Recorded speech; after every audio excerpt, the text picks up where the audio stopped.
Hey everybody, just Monger here. Today we're doing another figure review on the troop leader Chrollo Lucifer from Hunter x Hunter. This is of course made by Solo Wing Studio.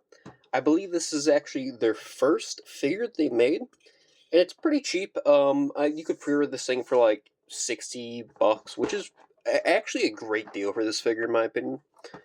Starting off with the box, see the logo at the bottom and all that for the 1/12 scale. The title, I guess, troop leader.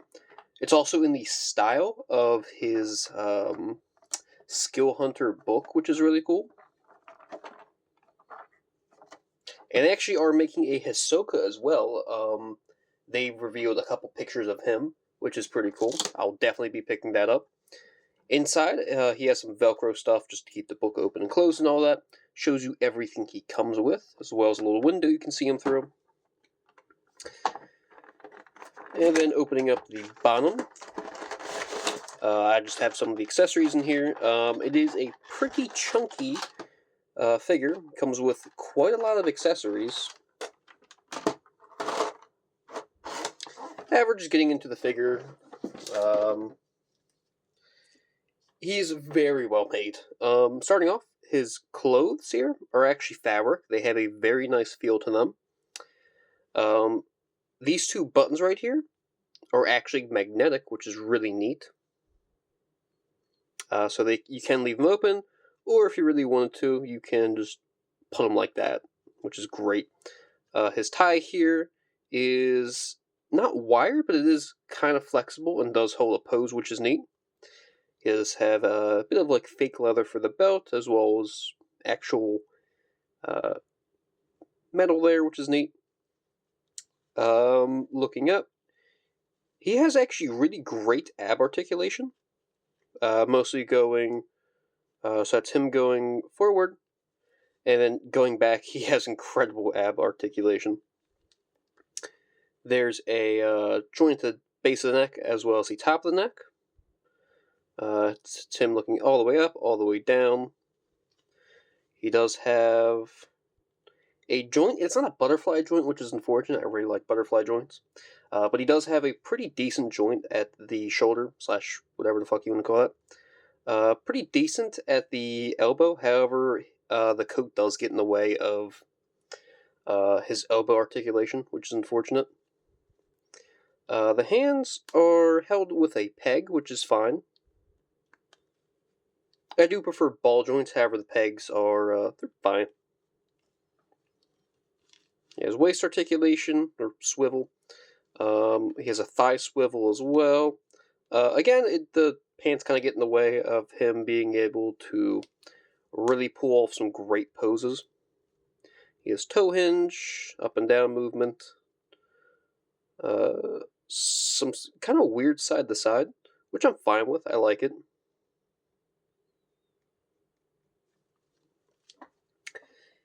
Getting into his accessories here, he comes with quite a bit.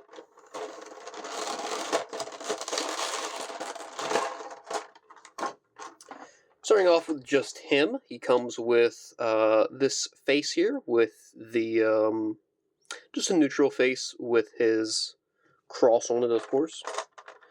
There's also one with a yelling face, one with closed eyes, and then one looking off to the side.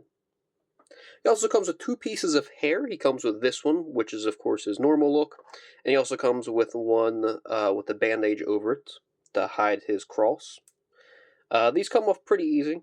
Just pop them right off, nothing crazy here. They have little slots you can pop them back into. And then it nicely hides his cross. For Skill Hunter, he comes with two. Actually, comes with a closed one, which looks very well made. It's pretty thick as well. And he also comes with a open one, which is pretty cool as well. We have some detailing here. I'm not sure exactly what it is. However, if you can see it really closely, this is actually written in the Hunter language, which is neat. Just a weird little detail. Really small, you probably won't even notice it, but it's pretty cool.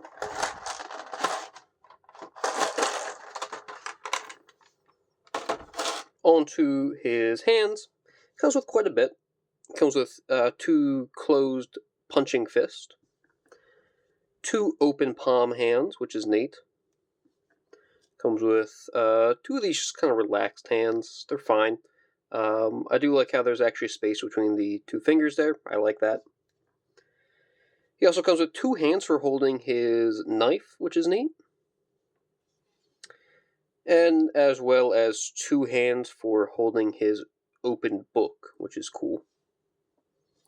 And speaking of the knife, I actually forgot to show this off. I believe in the series that this is the world's most dangerous knife or something. Just because when you stab somebody, it rips so much flesh off and shit. But they recreated it pretty nice. I do like it. I don't recall it having this hand protector there, but it still looks cool either way. He also comes with a torn shirt when he was fighting the Zoldycks, which is neat. Again, this little piece of tie here has some articulation with it. And these are not magnetic, however, they are buttons, but they look a little fragile just because they're held on by a small piece of thread. I'll get into that later on. And he also comes with this cloth, which he also used, if I can speak, during the Zoldyck fight. This thing is wired pretty nicely. It's dual-sided pretty much. Pretty neat. For my favorite piece of accessory here, there's something I'm missing with it. If I can get it out real quick.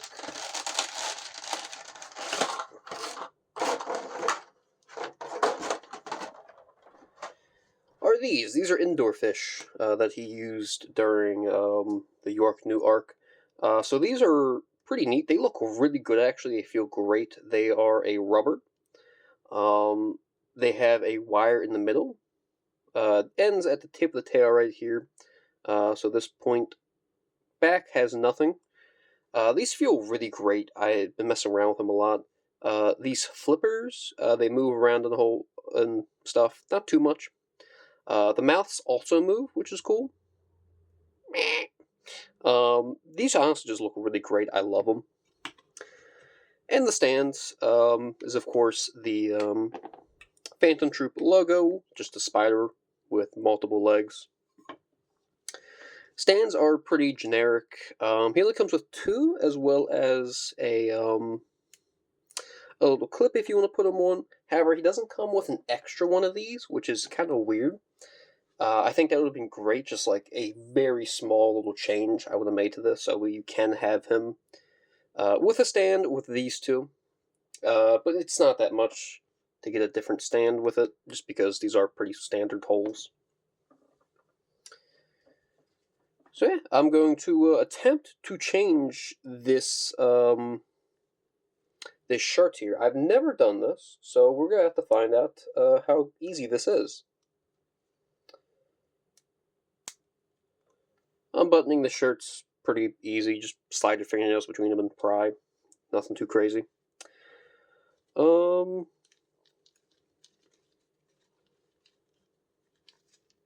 Just take off his hands to make this a little easier. Everything pretty much goes together really nicely on this, but I have never done this, so came off pretty easy. There's his undershirt. Let's take that off. And he does have buttons on the inner one as well. And it's tucked in as well, which is neat.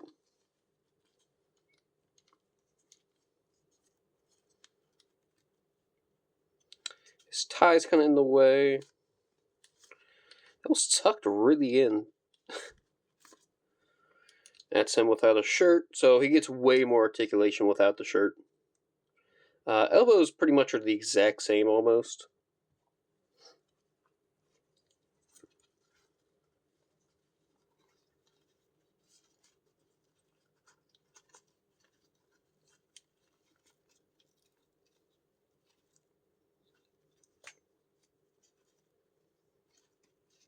It's a little difficult to get this on, but not super difficult. You do have to finagle it, kind of.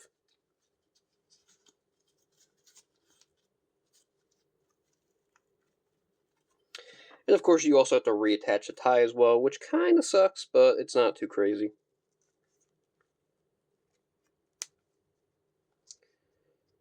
I'm also going to attempt to try and put this back as well, the old one, and I'm going to report how well that goes. Then you just put the tie back on, which is a little harder than it looks.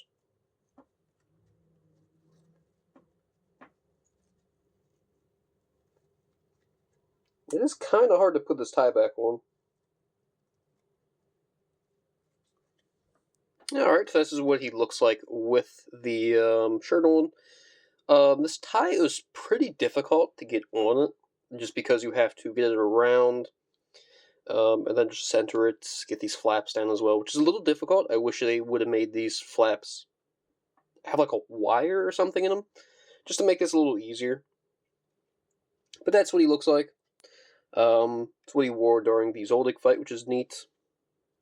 This figure comes with a ton of accessories, flex or posability and all that. It's pretty good.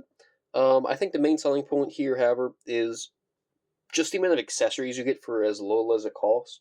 $60 is a great price point. I think it might have been like 65 maybe. But this is honestly a great deal for the price. I would highly recommend it if you're just wanting a different Hunter x Hunter character or something. Honestly, this figure is a 5 out of 5. Just great. Articulation could be a little bit better. However, just because it comes with so much and it's such a there's just so much quality in like the fish, the face sculpts and everything. Honestly, I'm really happy with it. I normally don't really care about the boxes either, but the boxes for this, it's honestly one of the best boxes I've ever opened. Definitely worth the money. Great figure.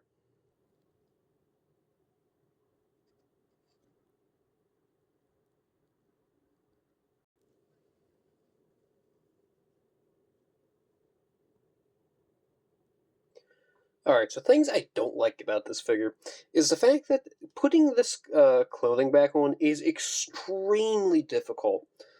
To be honest with you, I don't even have the shirt tucked in because it is so difficult just to tuck that shirt back in at the bottom. It's also fairly difficult to get that tie back on, especially getting the sleeves back on. Currently, they're just kind of like bunched up. It doesn't really work great. So, as a fair warning, unless you are planning on having this specific look forever, do not switch the shirt set. Otherwise, you will fuck around with this for like an hour straight just trying to get it right. It's very annoying to get this. You can actually take the pants like kind of down because there actually is a belt that does function like a belt. However, I cannot get it at the very last loop to just tuck away. Also, it doesn't really allow for the pants to stretch. There's no stretchage in them at the waist, which is unfortunate. Honestly, I think like a waistband or something at the very waist of these pants would have been great, just to allow you to easily tuck those that undershirt in. It doesn't have that, which is fairly unfortunate. I think that's the biggest downside of this figure is once you take that shirt off, it's never going to go back the way you want it to again. Other than that, I think this figure is great. Easily a 5 out of 5. My only issue, again, is just the clothing. It looks great just trying to put it back after you change it. It's just so difficult. It's just, honestly, it's not worth it unless you specifically want this style forever. So yeah, pretty good figure. Anyway, thanks for watching. Eat.